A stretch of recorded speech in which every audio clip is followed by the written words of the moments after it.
கருண் நாயர் அவருக்கு கண்டிப்பா இன்னும் கொஞ்சம் வாய்ப்பு கொடுத்திருக்கலாம். But the condition is very serious now. இந்த மேட்ச் நம்ம லூஸ் பண்ணிட்டோம்னா இந்த சீரீஸே நமக்கு லூஸ் ஆயிடும்.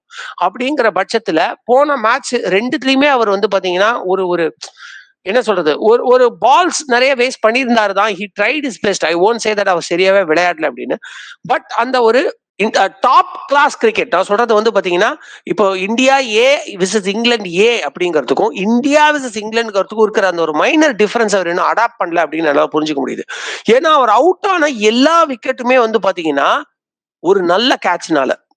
சோ அந்த ஃபீல்டருக்கும் அந்த ஒரு பால் அடிக்க வேண்டிய அந்த டிஸ்டன்ஸுக்கும் அந்த அந்த ஒரு டிஸ்டன்ஸ் கால்குலேஷன் நீங்க பண்ணும்பொழுது அவர் இன்னுமுமே இதுக்கு அடுத்த லெவல் ஆஃப் கிரிக்கெட்டுக்கான அந்த ஒரு கால்குலேஷன் அடிக்கிறதுனால தான் நல்ல ஒரு டைவோல் ஒரு மைல்டு மூவ்மெண்ட்லயே அவரை விக்கெட் எடுக்க முடிஞ்சிடுது. ஓகேங்களா? மோர் ஓவர் ஒரு ப்ரெஷர் அக்கஸ்டம் பண்ணி இன்னும் கொஞ்சம் ஸ்கோர் போர்டை நல்லா மூவ் பண்ணி கொண்டு போற மாதிரி லாங் இன்னிங்ஸ் விளையாடுறாரு. அதுதான் எல்லாருமே பண்றாங்க. ஜடேஜாவோட இன்னிங்ஸ்லாம் எக்ஸலண்டா இருக்கு.